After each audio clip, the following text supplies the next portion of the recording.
Ladies and gentlemen, welcome back to Driven Wild. Today we are talking about ghost kitchens are getting out of control. Customer calls out fake restaurants that have the same address as IHOP on Doordash. So as we all know, ghost kitchens are virtual brands that are available on platforms like Doordash, UberEats, and Grubhub, as well as other platforms that you can have food delivered on. And with that allows a certain amount of diversification on the restaurant side, so that way they can earn more income. Some people claim it's out of control. Some people, well, they have every right to utilize those brands, but some are a little bit backwards, at least to me. So with that said, I want to go over what is being said in this article, how it actually is for restaurants, gig workers, and customers, and everything in between. So with that said, let's get started. With the growth of delivery apps come a concurrent rise in ghost kitchens, restaurants with no physical presence outside of food delivery. And in case you need more of an idea of what that looks like, this is like it's just wings for Chili's, or for Denny's it could be the Burger Den, Anthony's Coal-Fired Pizza, the Roasted Wing, Tender Shack. I can go on all day. Is it right? I'll leave that up to your discretion, but honestly, sometimes I feel like it's out of hand, especially when there are physical locations elsewhere. While some ghost kitchens are wholly dependent, others coexist inside existing restaurants. Chuck E. Cheese sparked controversy recently after it was revealed that locations were operating ghost kitchens in their restaurant under the name Pasquale's Pizza. In some cases, whole franchises have opened using ghost kitchens, such as initial offerings from Mr. Beast-owned Mr. Beast Burger. How did I not think of that as a ghost kitchen? Like, Mr. Beast Burger is relatively active in a lot of different areas, and a lot of people who have restaurants can just sign up, put Mr. Beast Burger into their kitchen, and they have a whole brand to it. Although these restaurants have found success, their existence can annoy or mislead customers who want a more authentic restaurant experience. Now, a user on TikTok has gone viral after sharing 2 restaurants she claimed are actually ghost kitchens operating out of IHOP. And not to mention, IHOP has always been on my S list for a long time. And this has gone even long before TikTok or even DoorDash or anything like that. I've had a personal vendetta with IHOP for a long time. Their service was just absolute garbage. In a video with over 2.5 million views, TikTok user Ghoulie at Ghouliegolightly takes to the DoorDash app to call out 2 restaurants. Things you do for content, huh?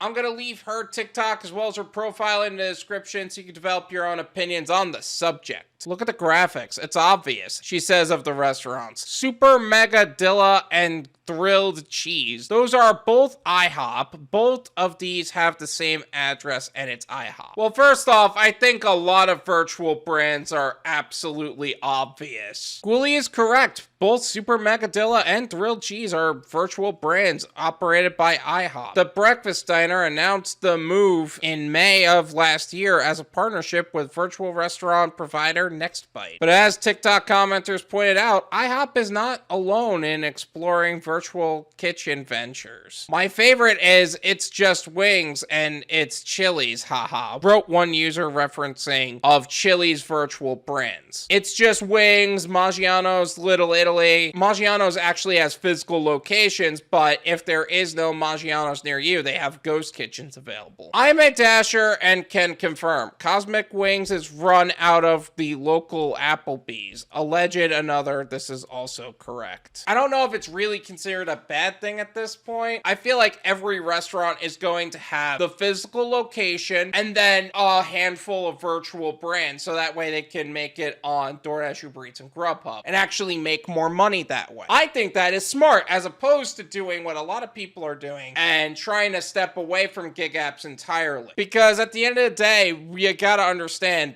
these apps are going to grow. It's just a matter of time. It has become so dead set in our society for these gig apps to take place that it's almost a normalcy at this point. The Burger Den being Denny's, I can't offer it a third. Again, this is a virtual brand run out of Denny's locations. While some users don't mind the ghost kitchen trend, others think it has gone too far. They're both in my IHOP, and like, why don't I get paid for those orders too? Like, I'm working for 3 companies now, explained a commenter. I think if you're a chef and you genuinely feel that way, you should either be assigned those orders, specifically the to-go orders, or you should be assigned the orders in the restaurant. There's no in between. But restaurants don't work that way. Restaurants are going to find any and every way to milk as much money as possible to actually gain as much value from the people as possible, even if it goes way above their pay grade. Because of this phenomenon, I quite literally Google every restaurant I come across on Uber Eats, claimed the second. Yeah, that's a fair point. If you don't like how Chili's makes food, right? And you order, it's just wings. You're basically still getting Chili's food, like seriously. So I don't blame people for doing that. That's smart in my opinion. In an email to the Daily Dot, an IHOP spokesperson shared the following. IHOP partners with Nextbite to offer guests delivery-only brands, which operate in more than 1,300 locations across the US. I gotta tell you, I'm genuinely impressed by that. I thought IHOP was kind of on the downturn. I didn't think that there was 1,300 locations left, to be honest. In an Instagram direct message exchange with Daily Dot, Ghoulie elaborated on her issues with ghost kitchens. I think in the case of, say, someone who runs a pop-up restaurant renting out some kitchen space so they could serve their food full-time without the expense of a food truck or storefront, that's an awesome avenue to be available to them. However, as a quick browse through DoorDash seems to show, the majority of these virtual brands are a couple of corporations running 3 to 4 food joints out of a single restaurant, she detailed. Yeah, because these corporations want to milk as much money from people as possible because that's how far it's gotten. It's not about how quality the food is, it's how much money they can make without spending a whole lot of money. That raises a couple of questions to me. Is the staff being compensated for working, essentially for multiple restaurants instead of the single one they got hired and are paid to work for, she continued? First off,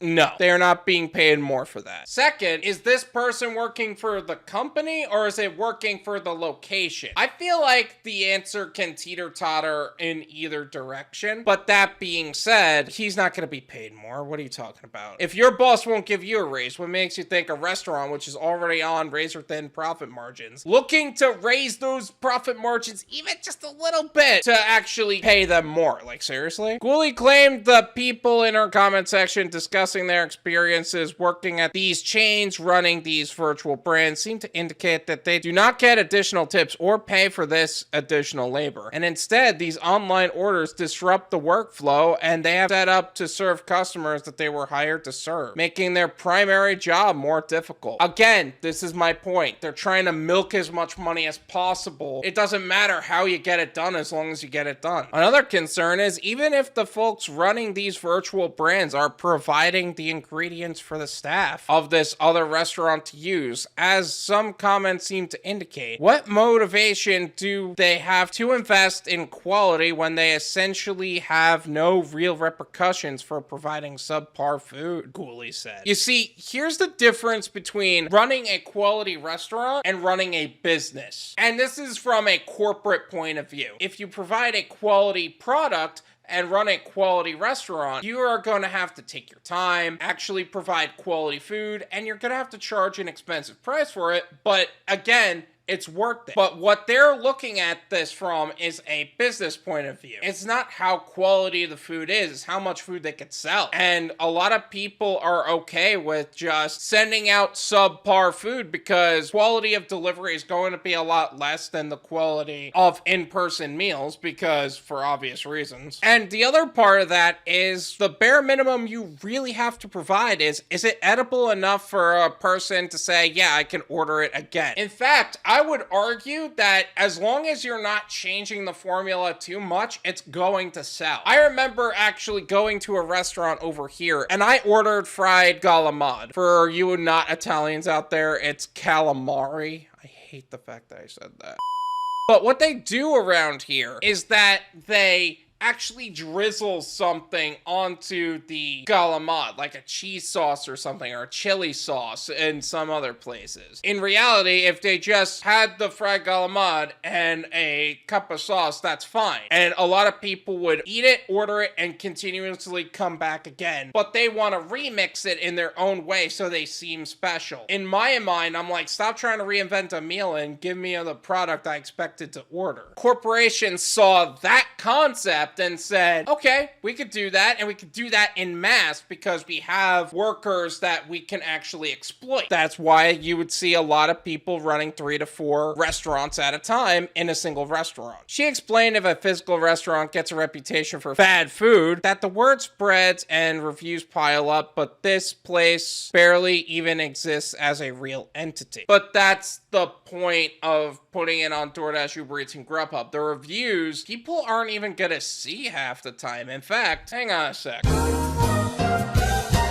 Okay, so I'm on the Doordash app, and from what I'm noticing, yes, there is a section where people can rate the actual restaurant, and there are a significant amount of public views. So it's not like they're getting off scot-free. It's just they are going to have to actually look for that information, you know? If they get a bad rap for serving garbage, the brand can just disappear and pop back up under another name, she continued. That's kind of a complete lack of transparency. I believe in a business model that encourages absolute minimum investment to generate maximum profits, leads to something that ultimately isn't good for the community its customer base is drawing from. There's a lot of things that we need to address here. Number one, lack of transparency is the language of Doordash. So the fact that corporations are capitalizing on that as well on the Doordash platform as well as other platforms, they will absolutely go all in for that. And number two, it's a good point on virtual brand. They could just stop the brand and restart it, but that being said, I don't think that it works necessarily that way. And eventually, if people pull that trick too many times, they're just gonna catch on too quickly. And three, probably most important, do any of these corporations look for what's good for the community really?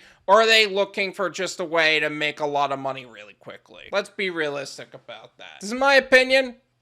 It's worth what you pay for it. None of you pay me.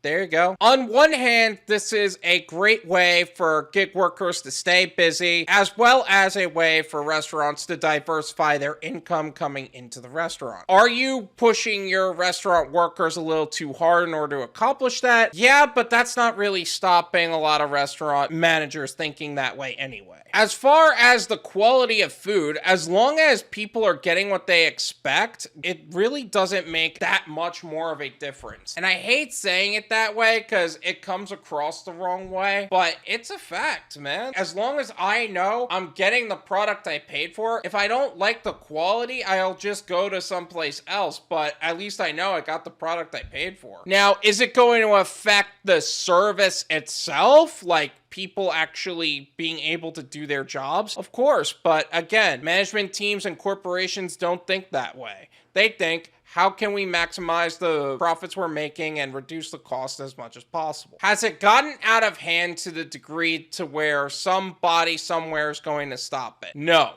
The only real thing that you could do is actually what one of the commenters did, is that you gotta Google the actual restaurant in which you're ordering from so you know whether or not it's actually worth it to go there. Now, to me, as a gig worker, I'm cool with it as long as the order is done upon arrival or at least a reasonable wait time. But yeah, if there are too many ghost kitchens in a restaurant, it's going to delay me significantly, it's going to delay the customer's order significantly, and it's going to be a problem overall. So make sure if you order from a ghost kitchen, you understand that there can be a significant delay because of the amount of ghost kitchens that operate out of a single location, assuming that it's ran by a really bad manager. Thank you so much for watching. I really appreciate it. As always, make sure to hit the like button, subscribe if you're new, and I'll see you guys next time. Peace!